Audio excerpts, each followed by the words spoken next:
det gav mig selvfølgelig nogle identitetsproblemer, fordi jeg lige pludselig havde brugt meget af mit liv. Jeg havde været sygeplejerske i 20 år, hvor jeg havde arbejdet som sygeplejerske, og det var det, jeg var. Og lige pludselig så skulle jeg til at finde ud af, hvem var jeg så?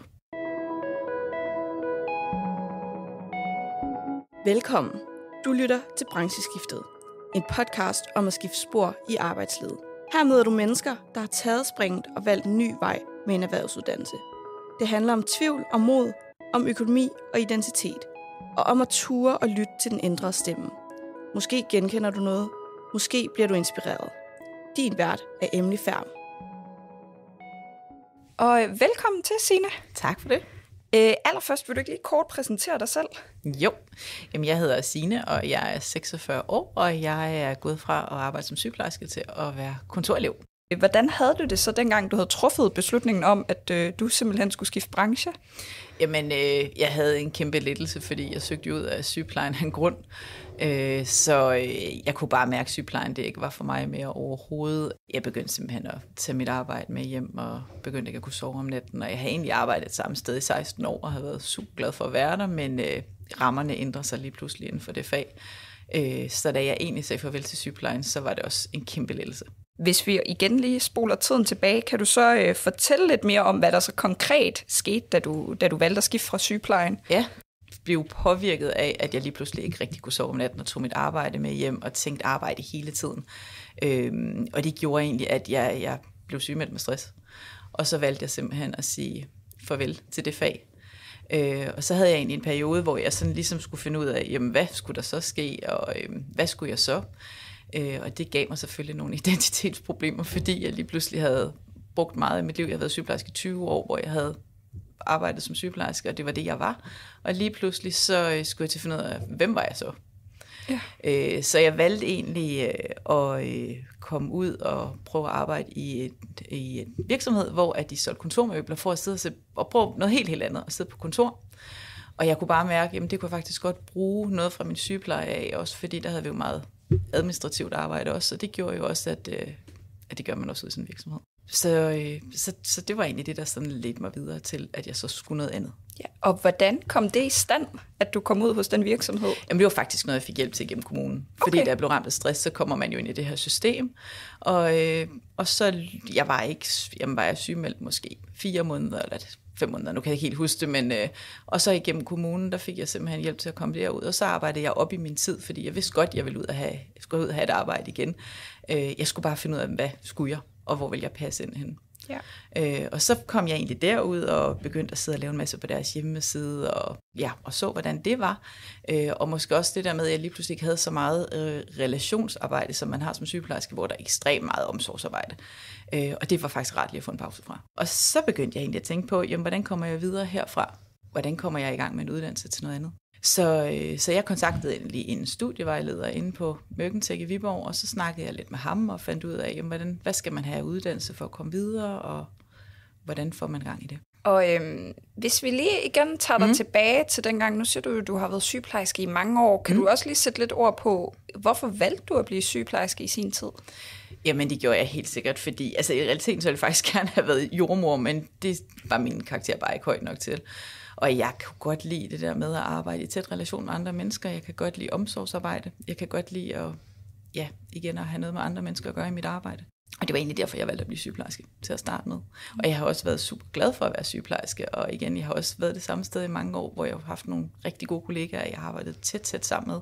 Så selvom at jeg vidste, det var en lettelse, jeg skulle væk fra faget, så var det jo også en sorg, fordi jeg lige pludselig skulle sige farvel til noget, jeg faktisk også havde været en del af i mange, mange år. Men jeg blev også nødt til at se på mit mentale helbred og se, hvordan fik jeg det godt igen. Kan du huske, Signe, var der sådan en helt konkret oplevelse, som fik dig til at tænke på, nu bliver jeg faktisk nødt til at passe på mig selv og gøre noget andet?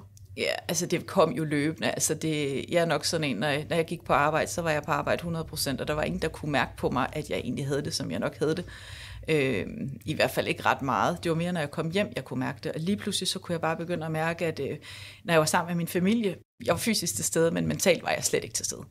Fordi mit hoved det hele tiden koncentrerede sig om, hvad der foregik på mit arbejde, hvornår skulle jeg på arbejde igen, hvem skulle jeg arbejde sammen med, hvad for nogle patienter havde vi, hvad for nogle situationer kunne jeg komme til at stå i. Og sådan havde jeg ikke haft det før. Og der begyndte jeg bare at tænke, sådan skal jeg bare ikke gå og have det. Nu nævner du, at det her, når du var med familie og venner og så videre, hvordan reagerede dine omgivelser på, at nu skulle Signe lige pludselig lave det her skift? Jamen, jeg har kun mødt opbakning både fra min familie og alle steder fra, og folk kunne jo godt, dem der kender mig rigtig godt, de kunne godt se, at jeg ikke havde det super godt. Og jeg mødte også kæmpe opbakning fra både ledelsen, der hvor jeg arbejdede, og fra min afdelingssygeplejerske. Altså, de var, igen, vi har jo kendt hinanden i mange år, så de var også fuldstændig opbakning i, at det var det, der skulle ske. Så jeg synes kun, folk har været enormt positive og støttende. Dejligt. Og kan du så ikke prøve at sætte lidt flere ord på, hvad er det så, du sidder og laver i dag?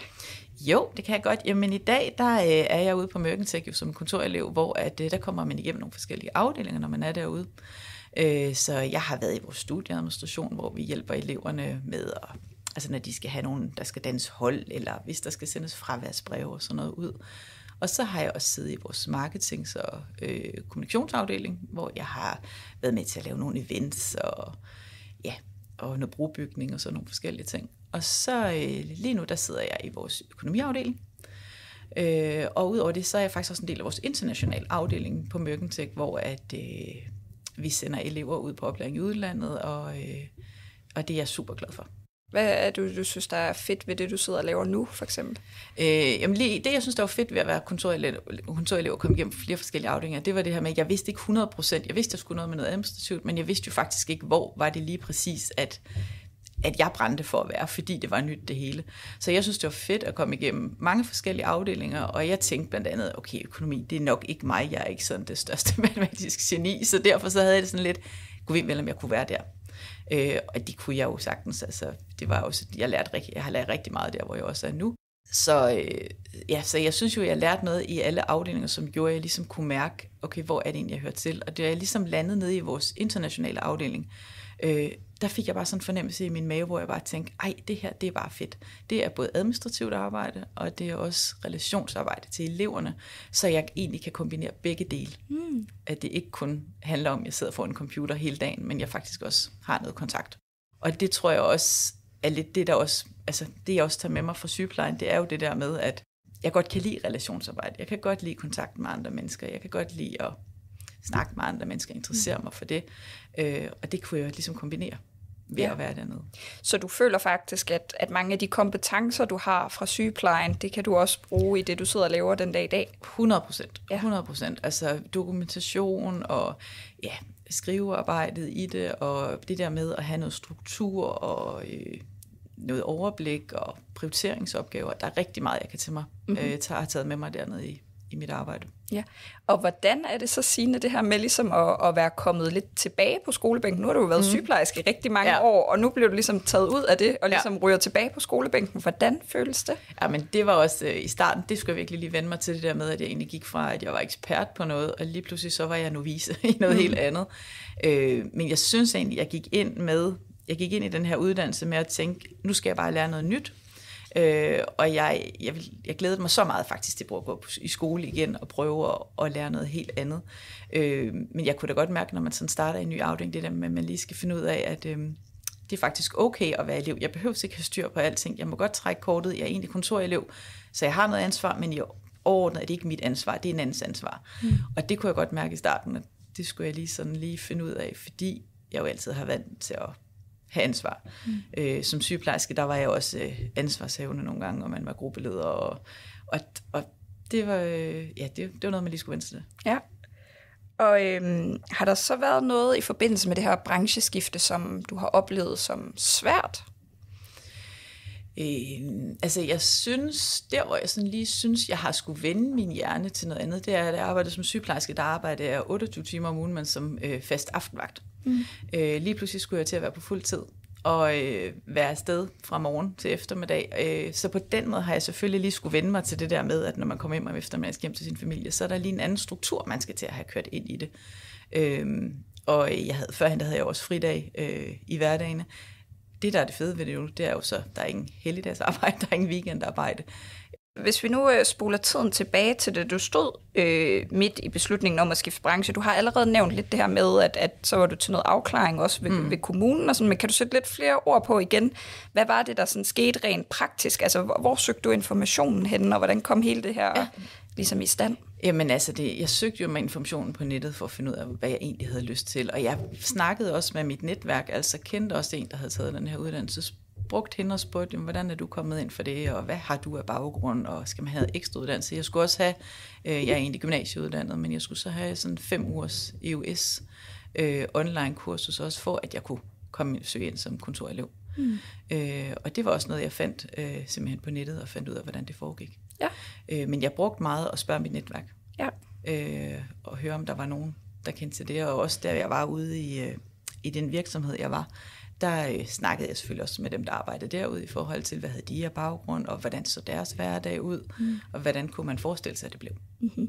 Da det nu endte med kontor, dengang du sidder der og så har den her snak med kommunen, og du laver den her research, var der andre brancher i spil, eller var det ligesom hurtigt, I fik pejlet jer ind på, at det her var det rigtige for dig? Ja, altså det synes jeg egentlig var ret hurtigt, jeg tænkte, det var den vej. Altså jeg havde ikke sådan en idé om, altså igen, nu har jeg også en vis alder, og der er også noget økonomi i, når man skal ud og tage en anden uddannelse. Det kan være svært at gå og have fuld løn, og så lige pludselig skal man til på SU, når man har faste udgifter. Så der lå selvfølgelig også noget i, at jeg blev også nødt til at tænke, var det noget, hvor at jeg ligesom kunne få noget lærlingeløn, eller elevløn ved at vælge en anden uddannelse. Så det betød også noget i forhold til, hvad jeg valgte og skulle søge videre. Og jeg lå, altså, da jeg så fandt ud af, at jeg skulle noget andet, indimellem tænkte jeg, at også skal jeg bare søge et andet arbejde, og så trække på de erfaringer, jeg har som sygeplejerske, eller skal jeg sådan set tage en ny uddannelse. Og jeg kunne bare mærke, at jeg trængte simpelthen til noget nyt, hvor jeg fik en uddannelse med i rygsækken også, at jeg ikke bare skulle søge et nyt arbejde, men jeg også ligesom havde en uddannelse bag det, jeg så valgte at lave. Hvordan kunne du mærke det, at du ligesom havde brug for det? Fordi jeg synes viden, altså det der med, at jeg havde noget viden og noget fagligt, altså kunne komme i skole og få noget, læse noget, en bog, få noget viden omkring det, jeg skulle arbejde med. Og det betød i hvert fald noget for mig, at jeg også havde det med. Ja. Nu har vi talt med andre gæster her i podcasten, som jo også ligesom er rådet tilbage på skolebænken, og der kan jo godt være lidt aldersforskel nogle gange. Ja. Hvordan har det været? Jamen, det synes jeg faktisk har været helt vildt godt. Altså, rent personligt, så er jeg en person, som egentlig er meget ekstrovert, og også meget snakkende udadvendt, og igen kan godt lide at gå i relation med andre. Og det var faktisk i den klasse, jeg endte i. Der var, jeg tror, den yngste var måske 19-20 år, og ham snakkede jeg egentlig lige så fint med til gruppearbejde, og pingpongede super godt med ham også i gruppearbejde, hvor vi nogle gange snakker om, jamen så kan man trække på, jeg har noget erhvervserfaring, han måske ikke har.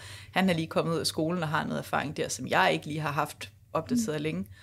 Og så kunne man ligesom samarbejde omkring det. Så jeg oplevede det faktisk ikke som noget problem overhovedet.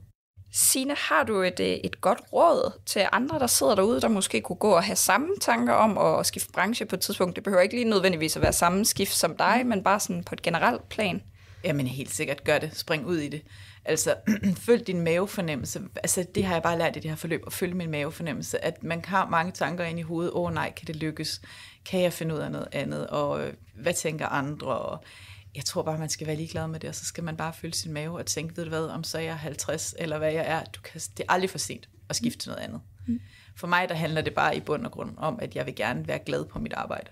Jeg vil gerne gå glad på arbejde, og jeg vil gerne, når jeg går hjem, lægge mit arbejde, og så tænke, nu glæder jeg mig til at komme igen i morgen.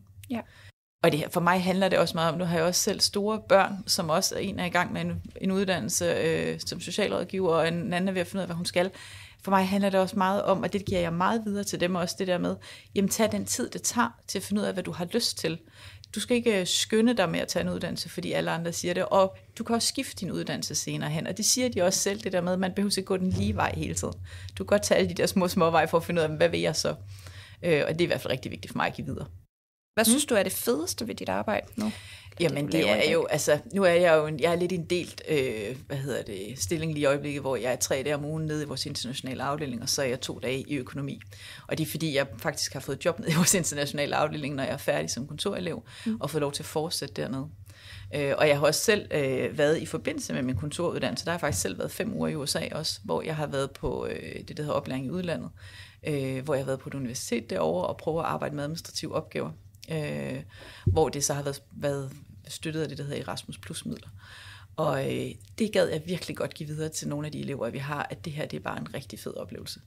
Hvis du også tænker tilbage, Signe, kan du så nævne en konkret oplevelse, du har haft her efterfølgende, efter du skiftede, som ligesom gjorde dig virkelig bevidst om, Gud, det er det rigtige, det jeg laver nu? Ja.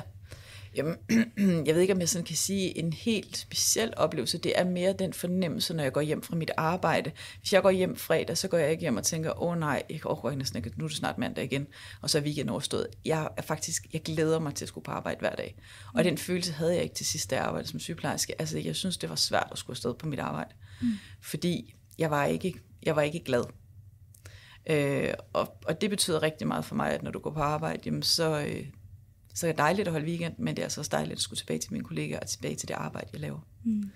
Så, Er der noget, du savner fra din tid som sygeplejerske? Jeg savner mine kollegaer.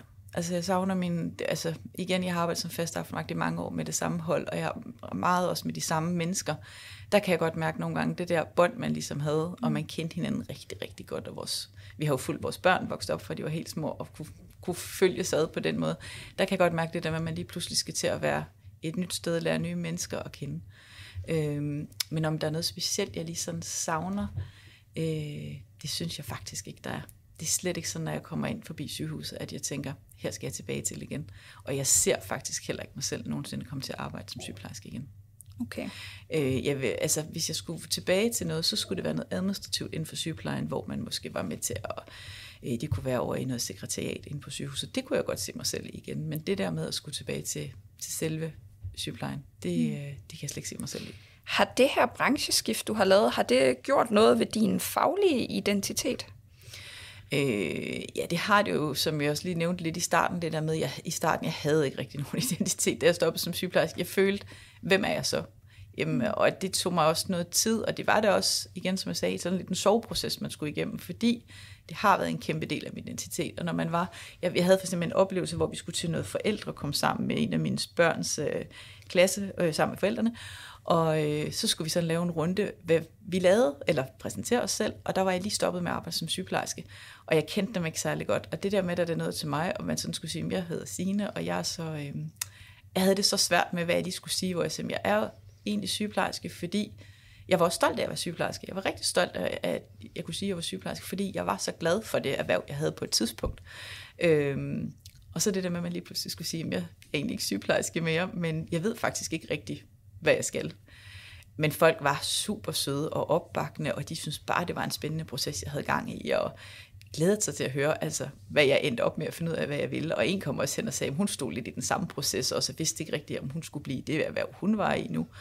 Og det, ja, der havde jeg i hvert fald lige sådan en lille krise, hvor jeg lige skulle finde ud af, hvad skal jeg så? Ja. Og hvem er jeg? Hvordan taklede du den? Altså den der sådan lidt soveproces over sådan, hvem er jeg nu? Hvad gjorde du konkret? Jeg tror bare, jeg tænkte, det er okay at have det sådan. Altså jeg lod mig bare være i følelserne og tænke, jamen det er sådan, det er. Det er en proces, jeg skal igennem. Og det kan godt være, det er lidt svært, men mit netværk sagde også tit til mig og min familie, at prøv at høre her, det er jo bare en overgang. Der skal nok være noget i den anden ende, og det er sådan en proces, man skal igennem, ikke også? Og det gjorde lidt, at jeg kunne være i det, og tænkte, at jamen, jeg skal nok finde ud af, hvem jeg er. Ja. Den nye Signe, hvem hun er på den anden side, ikke også? Ja, og hvem er den nye Signe så nu? Jamen, hun er bare glad for sit arbejde. Jamen, det er bare det bedste valg, jeg nogensinde har truffet. Altså, jeg ser ikke tilbage på det og fortryder et sekund, at jeg har skiftet erhverv, og jeg synes, det har været så fedt at få en masse ny viden, og gå i skole, og prøve en masse forskellige ting af. Det er også det der med, når du bliver elev igen, så får du en masse muligheder, du måske ikke får, når du bliver fastansat. Det her med, at jeg kunne komme 5 uger til USA, og jeg kunne prøve forskellige afdelinger af, og jeg kunne prøve at arbejde med forskellige områder. Og det kan du ikke rigtigt, når du sådan får et fast job på længere sigt. Så er du måske lidt mere specialiseret inden for et felt, hvor at, jeg så det også som sådan en selvudvikling. Og lige nu, så tænker jeg, så får du vel voksen elevløn. Ja. Der er jo også sket noget, kunne jeg forestille mig. Det er jo nok ikke helt den samme løn, som man fik før. Hvordan har det været at skulle? Jamen, det har været okay. Altså, jeg synes faktisk, det er en okay løn, altså man får. Jeg tror, jeg får måske 22.000 før skat som voksen elevløn. Og for os hjemme i min familie, der handler det bare meget om, prioritering. Så må man skære ned på nogle udgifter, hvis det er en periode. Og man ved jo, at det her det har en slutdato på et tidspunkt. Så det er en periode, man gør de her ting, hvor man skærer lidt ind til benet og får det til at fungere. Fordi man ved i den anden ende, jamen så er der jo et arbejde formentlig i den anden ende, der giver nogle flere penge. Ja. Og Signe, hvad drømmer du så om nu? Ja, nu har jeg jo som sagt fået fast arbejde, der hvor jeg egentlig er kontorelev. Og der drømmer jeg helt sikkert om at være med til at videreudvikle en hel masse ting. Jeg skriver også fagprøve faktisk inden for det speciale, altså inden for den internationale afdeling, hvor jeg er ved at undersøge, hvor meget ved eleverne egentlig om de her ting. Og det viser sig, at de ved ikke så meget om det. Så det kunne jeg rigtig godt tænke mig at være med til at lave noget formidling omkring det.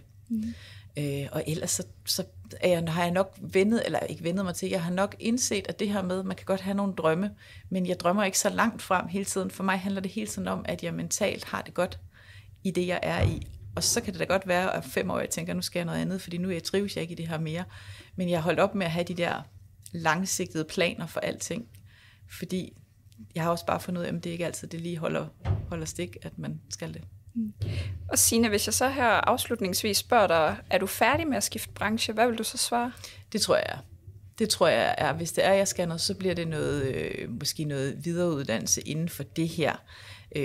Men ligesom det er nu, så tænker jeg, nu er jeg i ro, og nu har jeg det, som jeg har det nu, så jeg kan ikke lige se, at de pludselig skal til at ind for et helt andet fag. Men igen, som jeg også sagde før, man kan aldrig vide det, fordi at tingene kan skifte, og der kan ske en masse forskellige ting. Jeg er nok blevet mere sådan, at jeg tager det, som det kommer, og ser, hvad der sker. Og sker der noget, der gør, at jeg skal skifte branche, eller skal noget andet, så gør jeg det. Ja. Man skal i hvert fald ikke holde sig tilbage for det. Nej. Men ved du hvad, Signe, så vil jeg faktisk bare sige tusind tak, fordi du ville være med. Jamen velbekomme. Og tak, fordi du ville dele din historie. Det var enormt inspirerende at høre. Jamen, helt sikkert. Jeg håber også, der er nogle andre, der kan bruge det til noget. Det er der helt sikkert. Du har lige lyttet til Brancheskiftet. Vi håber, du bliver inspireret af fortællingerne i podcasten. Har du lyst til at vide mere om dine muligheder for at tage en erhvervsuddannelse som voksen, kan du altid kontakte din lokale erhvervsskole. Podcasten er produceret med støtte fra Region Midtjylland.